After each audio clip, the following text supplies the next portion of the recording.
Hi and welcome back. Today I'm going to talk about do-it-yourself blue and orange round lampshade. So this is a lampshade that I'm particularly proud of. It's using mainly flat glass pieces. Number one, design your main repeating pattern.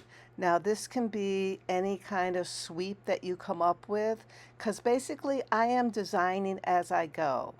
And so this is the pattern that I'm going to have go down each side of the lamp. Now I'm going to copy each piece and I'm going to make a few extra. So what I did was I just cut out each piece that I designed, and then with a Sharpie I outlined them onto some glass. Now I know that when I cut these out I'm probably going to break some, so I wanted to have extra. Now next I need to cut the pieces. I can either cut these by hand or I can use my ring saw. So some of them I did use my ring saw and some of them I used my hands. So this is using a ring saw for some of them, and it's not as wet as it usually is, but anyways, you can see that it's a nice clean cut that you can get when you're using a ring saw, so that you don't lose a lot of glass because it's pretty exact. And if you use a ring saw, you don't need to grind it down afterwards. So if it ends up being exactly what you want, you do not need to do refining to make it really fit the shape. Whereas if you cut it by hand, it may have little sharp corners. You may not quite get it the size you want, so you might need to use your grinder to grind it so it's correct. Now, when I was doing this, and I don't know if it was because there wasn't quite enough water when I was grinding, but my belt broke. And so I had to order a new belt. So a lot of this lamp was cut by hand. But anyways, you get the idea that with a ring saw, you can cut each piece individually, and they do come out pretty exact, and you don't have to, as I said, you don't have to do the grinding.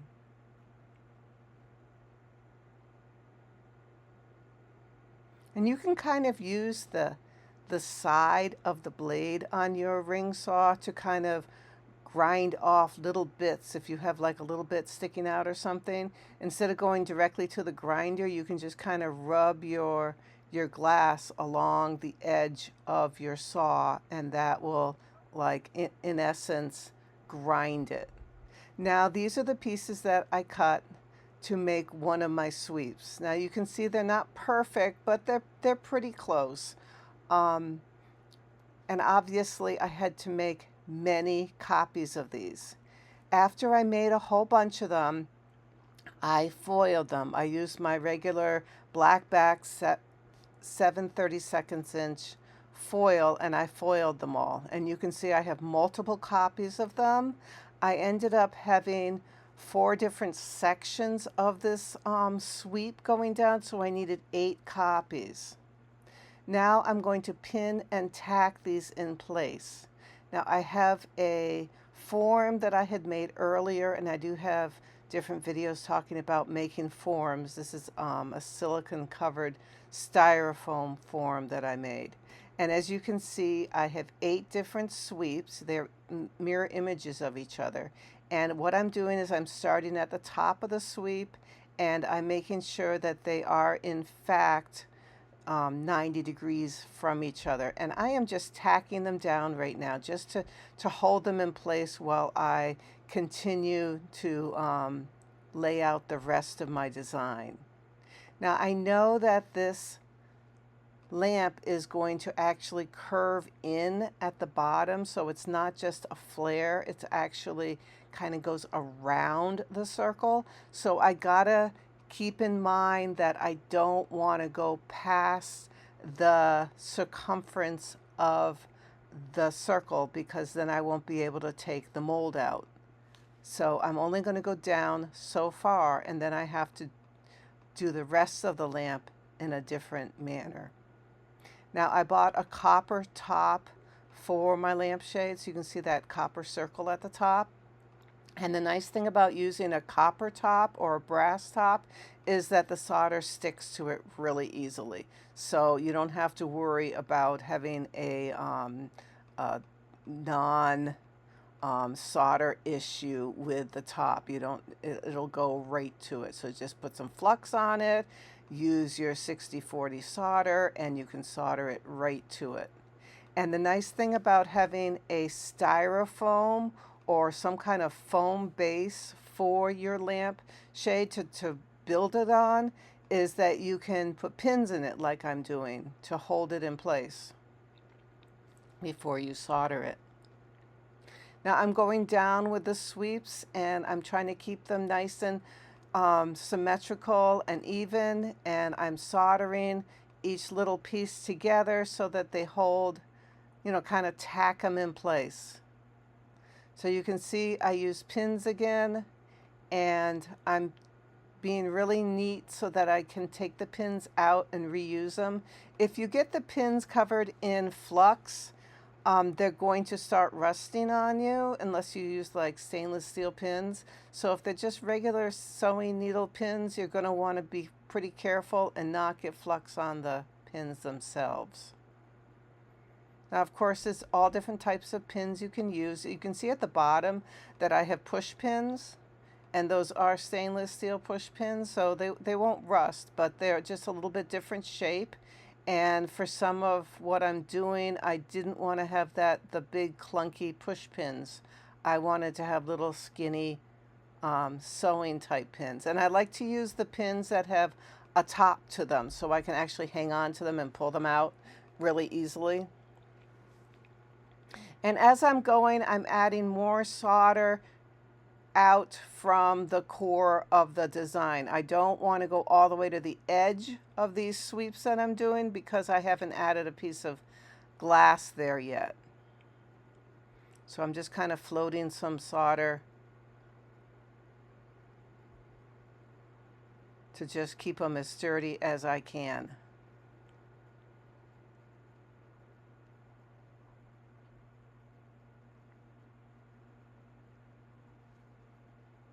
And of course you do this to all four sides.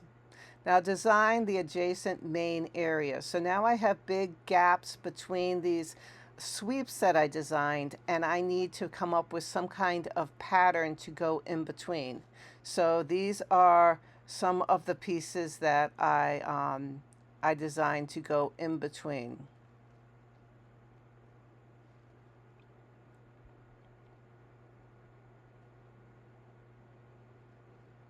Of course, you'll also want to come up with the color scheme for your project. I would suggest not using like every color of the rainbow in the same design. I mean, you can, but just be aware that it can be a little overwhelming to do that. So I like to keep it simple and have usually a main color and then a couple other adjacent colors that I will use.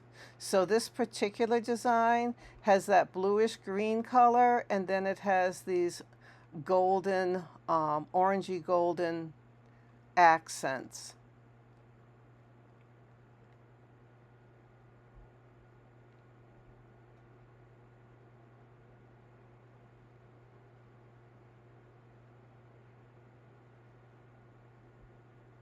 And remember, with a ring saw, you can turn your product. You don't have to have it straight with the blade like you would with a normal saber band saw, because this blade is not flat. It's a little bit flat, but it has the cutting power on all sides of the blade.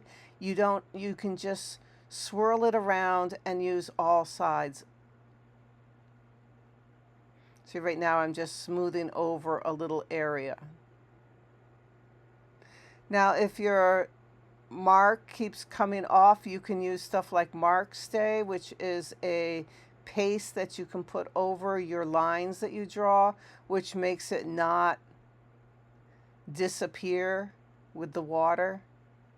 Because even with a Sharpie marker, the marker will kind of fall off as you're working. which is good because you can clean your glass off easily when you're done, but sometimes the lines disappear too quickly, and that's not a good thing.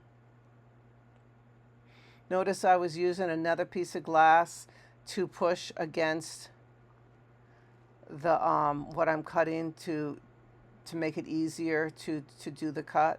Now obviously there's lots of different things you can use, but sometimes it's, since this piece of glass was right there, that was the easiest thing to do.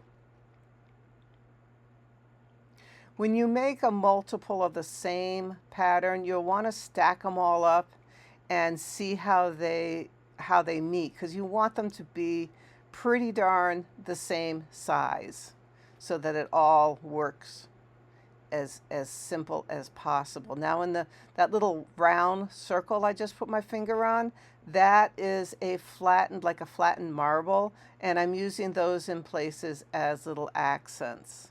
So this is kind of like a flowery shape that I put in the middle of each of the sweeps that I designed. And I am, as you can see, I'm trying to tack it in place. I'm trying to make those orange flowery things actually touch the sweep at each corner. I also, as you can see, I used the round glass, a flattened marble, in the middle of these kind of eyeball shape that's in the middle of each of the sweeps. Now, because when I cut these, they weren't absolutely perfect, you may have to adjust the pieces of glass slightly so that they meet each section. Because yeah, this is handmade, it's not perfect. Okay, now you need to fill in the smaller areas by cutting each to fit as needed. So the more pieces you add to your project, the more possibilities that the next piece isn't going to be completely symmetrical to the one on the other side. So these may need to be done individually. So that's why I have that little piece of paper, as you can see, that I'm using a piece of paper as kind of a pattern to figure out what size I need next for the next part of my project. And I'm using a different color blue so that it won't that it won't compete too much with the sweeps, because I want the sweeps to really stand out. So I'm using more of a solid blue with these spaces around the orange. And you can even see right now that they're not perfect. They are getting even more, little bit less exact between one side to another.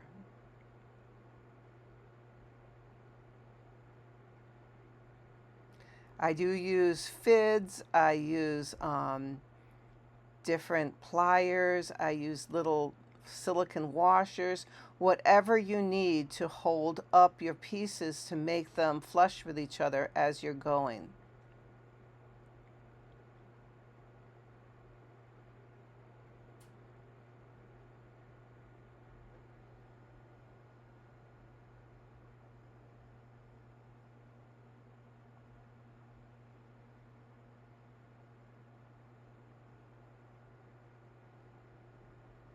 When you design something that's curved like this, make sure each piece that you put in your design is not really big, because the bigger your pieces, the less they're going to want to go with the curve of your lamp. So if your circle is quite small, like this circle is, as you can see, is not all that big. This lamp is a very small lampshade. And so each piece that I use has to be pretty small in order to go around the curve without being flat. Obviously, the flatter your glass is, the more they're not going to meet the next one and keep a nice curve. So one of the next lampshades I'm going to be making is a much larger circumference. So I'm going to be able to use larger pieces of glass in the design because the curve is not so sharp. And yeah, my lamp has little gaps between some of the glass, and I'm just filling those with solder. You might not like all these gaps, and then what you would do, of course, is make another piece to fit that shape. Yes, at times I did recut. Many times I did recut the pieces. Um, of course, like that one that's right by my finger there, if I had recut that to fit exactly, it would not have had the same shape as the guy on the other side because it would be kind of irregular. So I decided that I'd rather have the irregularness to be soldered, like a black line, instead of have the blue actually have that shape. So it's really up to you, whatever makes it fit better. So you can see I have some more pieces of glass that I have cut and I've just laid in place to make sure that they're going to fit. And then I pull them out again and I foil them, and then I solder them in place. This right now I'm working on that bottom one, and I'm drawing what I need to do, where I need to cut to make that fit. So, oh, that corner right there is going to come off a little bit, and it's going to have to be cut like that and there. And then I'm going to go back to my grinder and grind off those little areas and see how it fits. And once I get it to fit as good as I can, I will then foil it and put it in place. So that's basically what I did for every single piece, especially these filler pieces, because the filler pieces, as I said earlier, will not be perfect. And even if you use a pattern to make your shade, you're probably going to find times when the pattern just doesn't work because, you know, this is handmade. Life is not perfect, and there's always going to be little glitches here and there, even though you try your best not to have these glitches and you try to make all the pieces the same. They don't necessarily end up laying down perfectly, and that's why, you know, this is not machine made. This is a handmade project.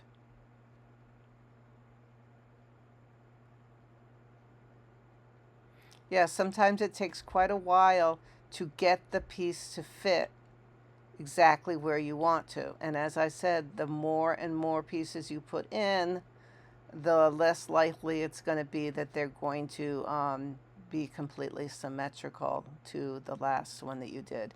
And each time I cut one, I then have to wash it and wipe it down and then see if it fits, because I don't want to put in a piece of glass that has oil on it from either my cutting wheel or, you know, dirt from grinding it.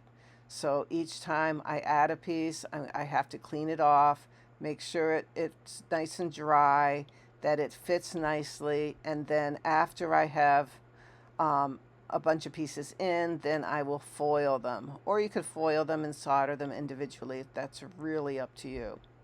But right now I'm working on yet another piece of blue for that bottom part right there. And there has been some times where I'm working on a piece and it's just not working. And then I might find another part of the circle that it fits better. So you can see I have some pieces here that are now fitting okay. And I am going to foil and solder them in.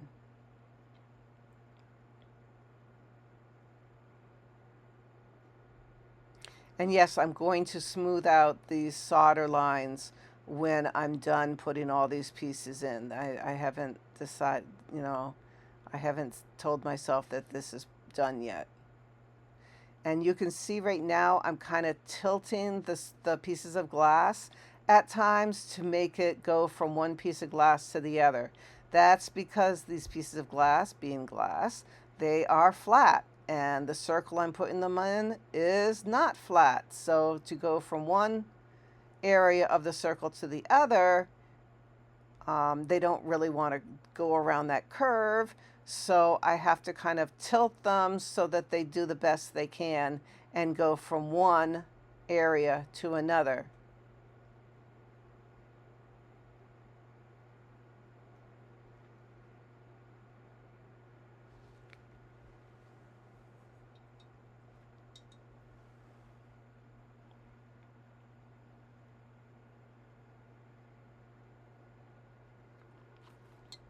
Now you don't want to put too much pressure on these little guys, obviously, because they will break, because like it's glass.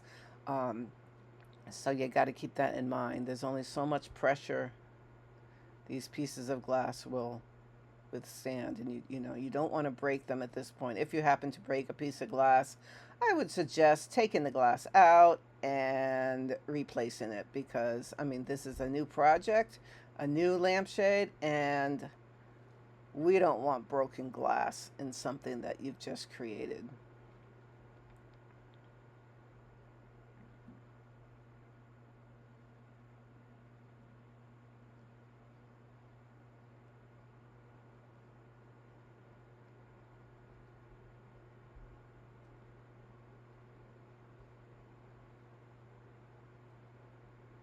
So you're going to go around and around and around until you get all the pieces tacked in and soldered down pretty nicely. I mean, yeah, you're going to have to smooth it over when we're done, but at least I have the solder, the basic parts soldered in.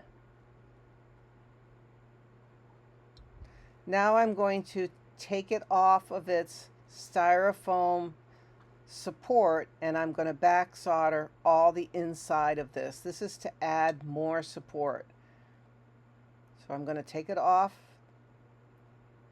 my mold, and then I'm going to turn it over, and I'm going to solder the inside of everything.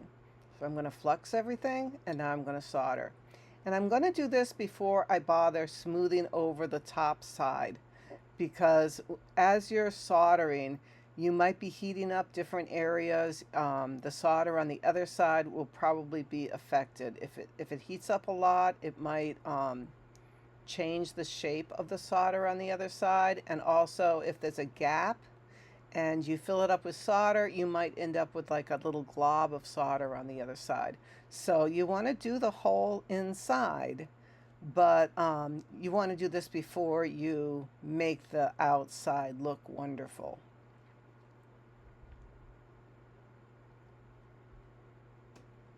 Now the inside doesn't have to look perfect, so you don't have to worry if all the lines are perfectly smooth, etc. But because it's a lampshade, and depending on where you put it, you might be able to see the inside at times. You don't want it to look bad.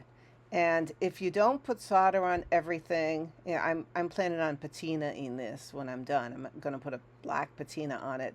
If I don't put solder on it, then the patina won't go to it, and it'll end up having these copper areas, copper lines on the inside instead of black lines, and I want the black lines. You can see that sometimes I'm using an old scrap of solder that's on my table. And that's because, you don't want to waste any solder. So if you have little drops of solder that fall off your project while you're working, don't throw those away. You're going to be using those again, because you just have to melt it, and you can use that piece of solder again. And if you have an extra big glob somewhere, just melt it down and let it fall on your table, and then you can use it. My table has a silicone mat on it, so the solder's not going to stick to my table. Now I'm going to use foam to support the lower areas. Remember I said earlier that the lower areas of the circle, of the sphere, I can't do immediately, because if I did it when I did the other pieces, I wouldn't be able to take it off the foam. So what I have right here is a circle of foam that I have put silicone over, so it's like another silicone form, but I cut the form, so I only have like a quarter of the form, and I can put that in place to do the lower part of my lampshade. So only a section is going to be done at a time, and then I can remove that section of supporting foam, and I will have my shape. Now you can see these pieces of paper with the drawings on it. That was the original sweep that I had designed. I copied that a number of times so I can use that as a pattern to tell myself what the shape and size was supposed to be. So when I put my extra pieces of glass on, I can try to keep it to that shape. Now, as you can see, they didn't come out exactly like I envisioned them to. The little sweep at the bottom ended up like branching out a little bit, and that was okay. It kind of looked fun. Some of the sweeps ended up being more condensed than others, I guess I can say. And at times I had to cut new pieces of glass to fit at the bottom of the sweep because, life isn't perfect and things didn't come out exactly like I envisioned them. Again, because my form is foam, really, really handy. I can pin my pieces to it and hold them in place while I'm soldering. I don't have to worry at all about them moving while I'm soldering.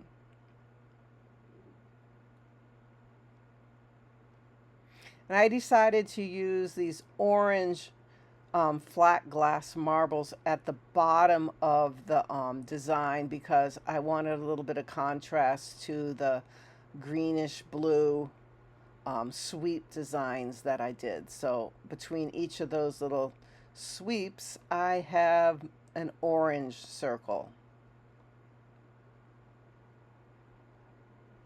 So you can see even the orange circle didn't go exactly with the paper designed.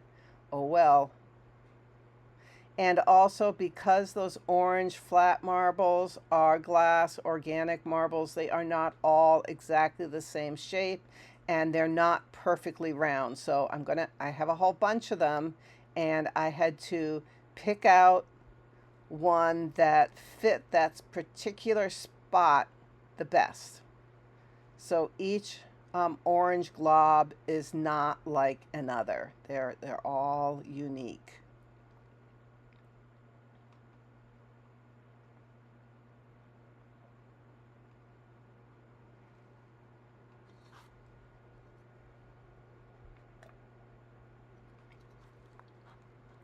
When I'm done with all the extra sweeps, the bottom sweeps, I then again back soldered them all.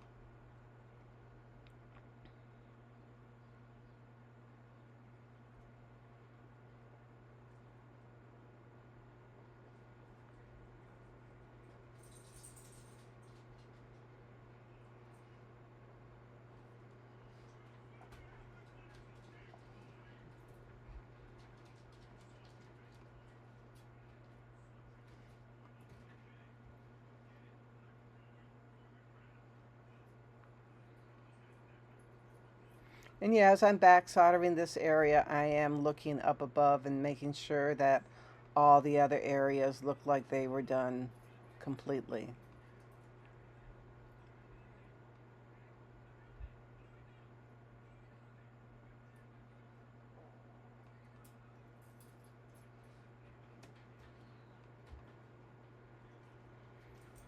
With a project like this, I'm especially don't want any holes between the pieces of glass. If there's a gap, I want to have filled it with solder. You can see I put a piece of solder right on the project right there, and I'm just kind of grabbing the solder from that stick and kind of blending it in for the back soldering so I don't have to keep picking it up off my table. Whatever works.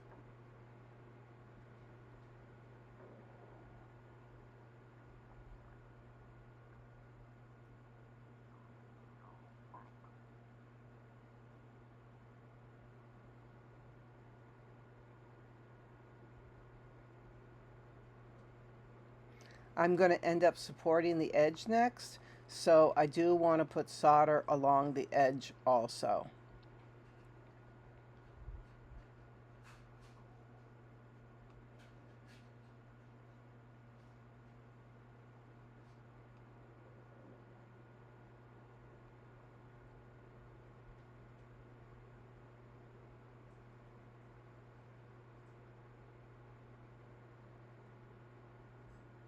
Now, because I haven't washed this in a bit, since I started putting the bottom of the sweep design in, I don't have to add flux to everything. So since I don't want it really, really fluxy, I can just try to add solder, and then if it's not flowing, then I can add flux to that area.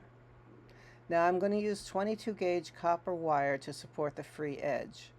And the reason I'm using wire instead of like restrip or something else is because wire is very flexible and it's strong, and it'll give me that extra strength that I want to have.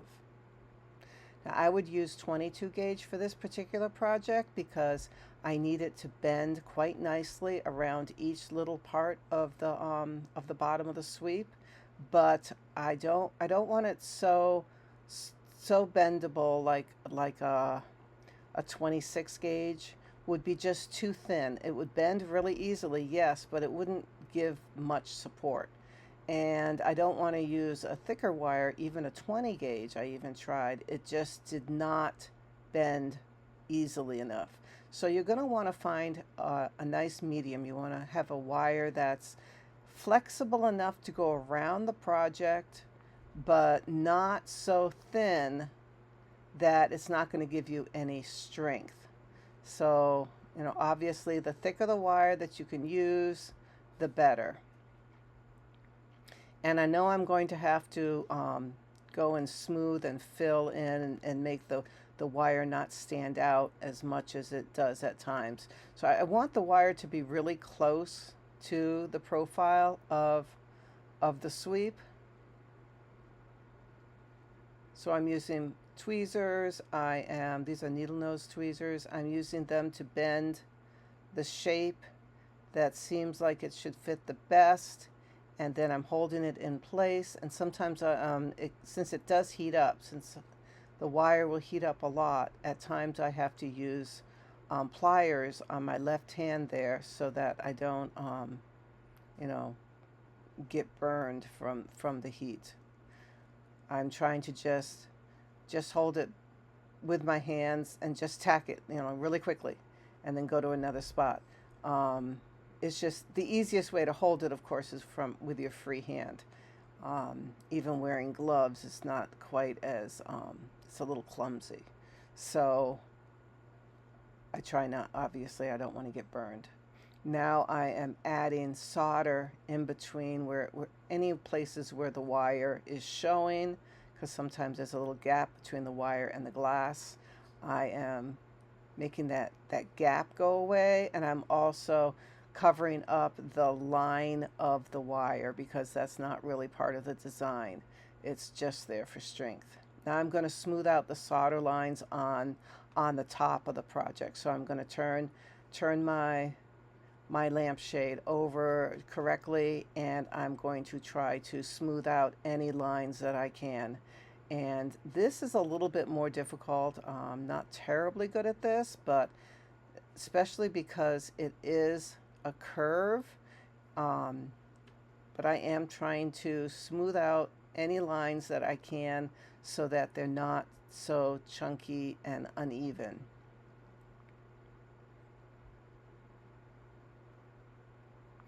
This all has to do with using the correct amount of flux, the correct amount of heat, the amount of time that you keep your iron on it. That's all will change how that works. Now I'm going to add patina. I used black patina. I put it in a bag and sprayed it inside this Ziploc bag and kept turning my project over and over again and using a small brush and mushing it around so that it was completely covered. And this is my finished lamp. And I just really like it. It's really little. It's only like 12 inches wide, so it's quite a small lamp, but I thought it looked really, really pretty. And thanks for watching. I hope this inspires you to make your own unique projects or copy one from someone else, but it's fun to make them, and thank you for watching.